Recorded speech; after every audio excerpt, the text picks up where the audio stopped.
ശരിക്കും being A doctor എനിക്ക് ഒരു ചോദ്യം ചോദിക്കാനുള്ളത്, ഇപ്പോൾ ഒരു ഡിഫറൻഷ്യലി ഏബിൾഡ് ആയിട്ടുള്ള ആൾക്കാരെ പാരൻസിനോട്, കാരണം ഇപ്പം അമ്മ ഇത്രയും സപ്പോർട്ട് ചെയ്യുന്നതുകൊണ്ടാണല്ലോ ശരിക്കും ശാരിക്ക് ഒരു പക്ഷേ ആ ഒരു ജേർണി കണ്ടിന്യൂ ചെയ്യാൻ പറ്റുന്നത്, മോട്ടിവേറ്റഡ് ആയിട്ട് ഇരിക്കുന്നത്. ഞാൻ ഈ സ്കൂൾ ഓഫ് ഹോപ്പിൻ്റെ പ്രൊജക്റ്റിനെ പറ്റി പറഞ്ഞല്ലോ. ശരിക്കും അതിലേക്ക് ഉണ്ടായൊരു എൻ്റെ ഒരു പേഴ്സണൽ ജേർണി എന്ന് പറഞ്ഞാൽ, നമുക്കറിയുന്നൊരു പാരൻസിനെ മീറ്റ് ചെയ്തിരുന്നു. അപ്പോൾ അവരെ കുട്ടി ഒരു ഡിഫറൻഷ്യൽ ഏബിൾഡ് ആയിട്ടുള്ള ആളായിരുന്നു. പക്ഷെ അവർക്ക് അവരുടെ ലൈഫ് കംപ്ലീറ്റ്ലി മാറിപ്പോയി. ആ പാരൻസിൻ്റെ അവർക്ക് ആ ഒരു കുട്ടി ഡിഫറൻഷ്യൽ ഏബിൾഡ് ആയതിനു ശേഷം എന്താണ് ചെയ്യേണ്ടത്, അല്ലെങ്കിൽ കംപ്ലീറ്റ്ലി അവരുടെ ലൈഫ് ആ കുട്ടിയുടെ സറൗണ്ടഡ് ആയിപ്പോയിരുന്നു കംപ്ലീറ്റ്ലി. വേറെ ഒന്നും അവർ ചെയ്യുന്നുണ്ടായിരുന്നില്ല. അങ്ങനെ അവരുടെ ഇൻട്രാക്ട് ചെയ്തു. അതിനുശേഷം പല സ്പെഷ്യൽ സ്കൂൾസ് നേരത്തെ പറഞ്ഞില്ലേ, വിസിറ്റ് ചെയ്തു. അങ്ങനെയാണ് ശരിക്കും എൻ്റെ സ്കൂൾ ഓഫ് ഹോപ്പിലേക്കുള്ള ഒരു ജേർണി സ്റ്റാർട്ടായത് തന്നെ. ഒരുപാട് സ്ട്രഗിൾ ചെയ്യുന്ന പാരൻസ് ഉണ്ട് ശരിക്കും. അപ്പോൾ ഞാൻ ശാരികയുടെ അമ്മയെ കാണുമ്പം ആ ഒരു മോട്ടിവേഷൻ അല്ലെങ്കിൽ ആ ഒരു സപ്പോർട്ട് ശരിക്കും അതിൽ അറിയുന്നുണ്ട്. അങ്ങനത്തെ പാരൻസിനോട് ഒരുപാട് പാരൻസ് ഉണ്ട് നമ്മുടെ ചുറ്റും. അവരോട് എന്തെങ്കിലും ഷെയർ ചെയ്യാനുണ്ടോ ഈ ഒരു ജേർണിയിൽ സപ്പോർട്ട് സിസ്റ്റം എങ്ങനെയായിരുന്നു എന്നുള്ളത്? എസ്പെഷ്യലി ആബിളിന് എന്ന് പറയുമ്പോൾ പലതും പല തരത്തിലാണ്. ഇപ്പോൾ ചിലർക്ക് കാലിനൊക്കെ പ്രശ്നം, ചിലർക്ക് കൈക്ക് അല്ലെങ്കിൽ കണ്ണിന്, അങ്ങനെ പല തരത്തിലാണ്. ഡിഫറെൻ്റ് അതെ എല്ലാം ഡിഫറെൻ്റ് ആണ്. അപ്പോൾ കോമൺ ആയിട്ട് നമുക്കതിനെ ഡിഫൈൻ ചെയ്യാൻ പറ്റത്തില്ല. പലർക്കും പല റിക്വയർമെൻറ്റ്സ് ആണ്. പക്ഷേ ഇവരുടെ കൂടെയുള്ള ആൾക്കാർ അനുഭവിക്കുന്ന വേദന എന്ന് പറയുന്നത് സെയിമാണ്, ഒരേപോലെയാണ്. അപ്പോൾ നമ്മളെ കുട്ടിയുടെ അല്ലെങ്കിൽ നമ്മൾ ആരാണോ ഇതുപോലെയുള്ള നമ്മളെ കൂടെ ഉള്ളത്, അവരുടെ കഴിവ് എന്താണോ എന്നുള്ളത്, ചിലപ്പോൾ ചിലർക്ക് പാടാനായിരിക്കും, അല്ലെങ്കിൽ ചിലർക്ക് പഠിക്കാനായിരിക്കും, അല്ലെങ്കിൽ ചിലർക്ക് ചിത്രം വരയ്ക്കാനായിരിക്കും. പലതരത്തിലുള്ള പല കഴിവുകൾ, ചിലപ്പോൾ അവരിൽ അറിയാത്ത കഴിവുകൾ അവരുടെ ഉള്ളിലുണ്ടാവും. അപ്പോൾ അവരുടെ ഏരിയ ഏതാണെന്ന് കണ്ടെത്തി അവരെ അതിൻ്റെ പ്രോത്സാഹിപ്പിക്കുക എന്നുള്ളതാണ് മെയിനായിട്ട്. ഇപ്പം എൻ്റെ അമ്മയാണെങ്കിൽ പോലും എനിക്കൊരുപാട് സർജറീസൊക്കെ കഴിഞ്ഞ് ജന്മനാ ഉള്ള ആളാണ്. അപ്പോൾ ഒറ്റ പോയിന്റ് ഓഫ് ടൈം ഇതിനെ കൊണ്ട് ഇമ്പ്രൂവ് ആവുന്നില്ല എന്ന് അവർക്ക് മനസ്സിലായി. കാരണം ഒരു സർജറിയാണ് ബാഡായി മാറിയത് എനിക്ക്. ആ കണ്ടീഷൻ പിന്നെയും ഒന്ന് വേഴ്സായി. അതിനുശേഷം ഒരുപാട് ഇപ്പോൾ ഡോക്ടേഴ്സിനെ കാണിക്കുകയാണെങ്കിൽ പോലും അവർ 100% ആരും ഉറപ്പ് തരുന്നില്ലായിരുന്നു. അപ്പോൾ നമുക്കൊരു പേടിയുണ്ടാവും, ചെയ്യണോ വേണ്ടോ എന്നുള്ളത്. അങ്ങനെയാണ് അവർ പിന്നെ എന്നെ എഡ്യൂക്കേഷനിൽ ഫോക്കസ് ചെയ്യാൻ തുടങ്ങിയത്.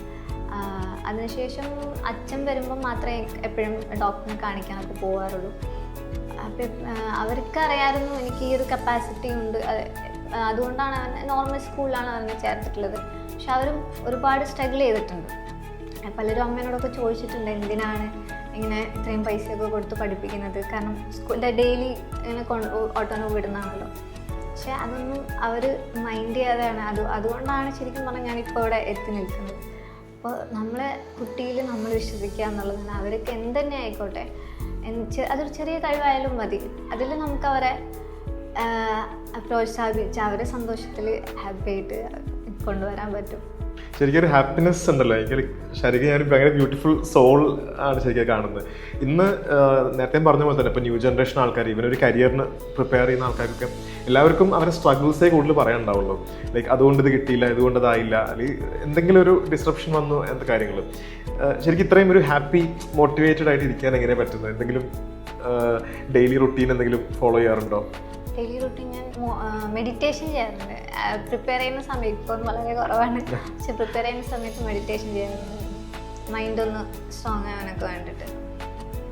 ഹാപ്പി ആയിട്ടിരിക്കുക എന്ന് പറയുമ്പം ഞാൻ എപ്പോഴും എൻ്റെ ചുറ്റുപാട് അങ്ങനെയാണ്. മീൻസ് എന്നെ ആരും ഞാൻ ഇങ്ങനെയാണ് അല്ലെങ്കിൽ എനിക്ക് ഇങ്ങനെ ഒരു പ്രശ്നമുണ്ട് എന്നുള്ളൊരു ഫീൽ എനിക്ക് തന്നിട്ടില്ല. അപ്പം എൻ്റെ ഫ്രണ്ട്സ് ആണെങ്കിലും എൻ്റെ ഫാമിലി ആണെങ്കിലും എല്ലാത്തിനും സപ്പോർട്ടാണ്, എല്ലാ കാര്യങ്ങളും. അപ്പോൾ ആ ഒരു ഫീൽ നമുക്ക് കിട്ടത്തില്ല. പിന്നെ ഞാൻ വിചാരിക്കുക, എന്ത് സങ്കടം വരുമ്പോഴും ഞാൻ എപ്പോഴും നമ്മളെക്കാൾ താഴെയുള്ളവരെ കുറിച്ചുണ്ട്. അറ്റ്ലീസ്റ്റ് എനിക്ക് ഇത്രയും കപ്പാസിറ്റി ഉണ്ട്, അല്ലെങ്കിൽ ഇത്രയും ഫെസിലിറ്റീസ് ഉണ്ട്. പക്ഷെ ഇതൊന്നും ഇല്ലാത്ത ഒരുപാട് പേരുണ്ടാവും. പക്ഷെ അവരെങ്ങനെയായിരിക്കും സ്ട്രഗിൾ ചെയ്യുക? എല്ലാവരും പ്രശ്നം വരുമ്പോൾ നമ്മളെക്കാൾ വേറൊരു കമ്പയർ ചെയ്യുന്നത് നമ്മളെക്കാൾ ഒരുപാട് മുന്നിൽ നിൽക്കുന്ന ആൾക്കാരാണ്. അപ്പോഴാണ് നമ്മൾ സങ്കടം കൂടുതൽ ആവുന്നത്. അപ്പം ഞാനെപ്പോഴും ചിന്തിക്കും, എനിക്ക് ഇത്രയെങ്കിലും പറ്റുന്നുണ്ടല്ലോ, അപ്പോൾ അത്രയും പോലും പറ്റാത്ത ഒരുപാട് ആൾക്കാരുണ്ടാവും. അപ്പോൾ ഒരു ആശ്വാസം തോന്നും. ശരിക്കും ഇപ്പോൾ ഒരു ഡ്രീം അച്ചീവ് ചെയ്ത പോലെ തോന്നുന്നുണ്ടോ ഉള്ളിൽ? ഞാൻ നേരത്തെ പറഞ്ഞ പോലെ എനിക്കൊരു IAS ഓഫീസർ ആവണം എന്നായിരുന്നു എൻ്റെ ഒരു മെയിനായിട്ടുള്ള ആഗ്രഹം. പക്ഷെ ഞാൻ റെയിൽവേയിൽ ഞാൻ സാറ്റിസ്ഫൈഡ് ആണ്. പക്ഷെ എനിക്ക് ഇനിയും അറ്റംപ്റ്റ്സ് ഉള്ളതുകൊണ്ട് തന്നെ ചിലപ്പോൾ ഞാൻ ഇതുവരെ സത്യം പറഞ്ഞാൽ ഡിസൈഡ് ചെയ്തിട്ടില്ല. ഇനിയും ഡ്രീംസ് ഉണ്ട് അച്ചീവ് ചെയ്യാൻ, ലൈക്ക് എത്തിപ്പെടണമെന്ന് ആഗ്രഹിക്കുന്ന കുറെ സംഭവങ്ങൾ ആഗ്രഹമുണ്ട് സാർ. പക്ഷേ എനിക്ക് എൻ്റെ ഹെൽത്തും എൻ്റെ ഒരു ഇതും കൂടെ കൺസിഡർ ചെയ്യണമെന്നും കൂടെ ഉണ്ട്. അപ്പോൾ ഞാൻ എഴുതുമായിരിക്കും. ഞാൻ സത്യം പറഞ്ഞാൽ ഞാൻ ഡിസൈഡ് ചെയ്തിട്ടില്ല ഇതുവരെ. വീണ്ടും അത് തിരിച്ചു പോകുമെന്ന് ആലോചിക്കുമ്പോൾ ഒരിതുണ്ട്. കാരണം ഞാനിപ്പോൾ ബ്രേക്ക് എടുത്തിട്ട് ഇപ്പോൾ 2 വർഷത്തോളം ആവാറായി. വീണ്ടും ഒന്നിന്ന് സ്റ്റാർട്ട് ചെയ്യണം എന്നുള്ളൊരു. അതിലുപരി എന്തെങ്കിലും ലൈഫിൽ ഇനി അച്ചീവ് ചെയ്യണം എന്നുള്ളൊരു കാര്യങ്ങളുണ്ടോ? നേരത്തെ പറഞ്ഞ പോലെ ഈ സോഷ്യൽ സർവീസ് എനിക്ക് ഇഷ്ടമുള്ളതാണ്.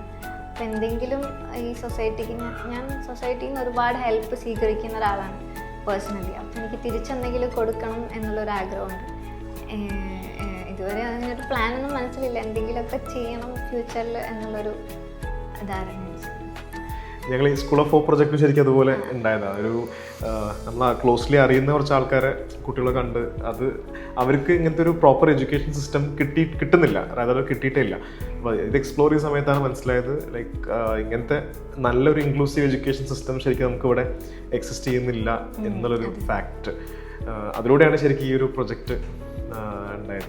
അതുപോലെ നേരത്തെ പറഞ്ഞൊരു പോയിന്റ് ലൈക്ക് ശരിക്കും ഓരോ ആൾക്കാരും ഡിസബിലിറ്റി പല ടൈപ്പാണ്. അതായത് ഒരാൾക്ക് കിട്ടേണ്ട കെയർ അല്ല ശരിക്കും എല്ലാവർക്കും കിട്ടേണ്ടത്. അപ്പം അത് ഒരു ഇൻഡിവിജ്വൽ അറ്റൻഷൻ കൊടുത്താൽ തന്നെയാണ് അത് യൂസ്ഫുൾ ആവുള്ളൂ. പ്രത്യേകിച്ച് ഇന്റലക്ച്വലി ഡിസേബിൾഡ് ആയിട്ടുള്ള ആൾക്കാർക്ക്. ഡിസേബിൾഡ് പല സ്പെക്ട്രം ആയിരിക്കുമല്ലോ ഡിസബിലിറ്റി. അതിൻ്റെ ഒരു സോ ഈ ഡിസേബിൾഡ് ആയിട്ടുള്ള കമ്മ്യൂണിറ്റിക്ക് വേണ്ടി എന്തെങ്കിലും അവർക്ക് വേണ്ടി ചെയ്യണമെന്ന് തോന്നിയിട്ടുണ്ടോ? ലൈക്ക് ഇനിയൊരു സിവിൽ സർവൻറ്റ് ആയിക്കൊണ്ട് അവർക്ക് വേണ്ടി എന്താണ് ചെയ്യാൻ പറ്റുക? ആഗ്രഹമുണ്ട് ഒരുപാട്. കാരണം ഞാൻ ഈ പറഞ്ഞ പോലെ ഇൻക്ലൂസിവിറ്റി എന്ന് പറഞ്ഞാൽ ഭയങ്കര ഒരു പ്രശ്നമാണ്. നമുക്കൊരു ഇങ്ങനെ ആയതുകൊണ്ട് നമുക്ക് അത് ചെയ്യാൻ പറ്റുന്നില്ല എന്ന് പറയുമ്പോൾ അതൊരു വളരെ മാർജിനലൈസ്ഡ് സ്റ്റേറ്റ്മെന്റ് ആണ്. അതെ. അപ്പോൾ അത് മാറ്റിയെടുക്കണം എന്നുള്ളൊരു വലിയൊരു ആഗ്രഹമുണ്ട്. പേഴ്സണലി എന്നെ കൊണ്ട് എത്ര സാധിക്കുമെന്ന് എനിക്കറിയില്ല. പക്ഷേ സർവീസിൽ ഇന്നുകൊണ്ട് സാധിക്കുകയാണെങ്കിൽ അതൊരു വലിയൊരു കാര്യമായിരിക്കും. റെയിൽവേസിൽ അത് എത്രമാത്രം പോസിബിൾ ആണെന്നുള്ളൊരു കാരണം ഞാൻ ഈ ട്രെയിനിങ്ങിന് കയറിയിട്ടേ ഉള്ളൂ. നമ്മൾ അക്കൗണ്ട്സും ആണ് ട്രൈ ചെയ്യും സാർ മാക്സിമം.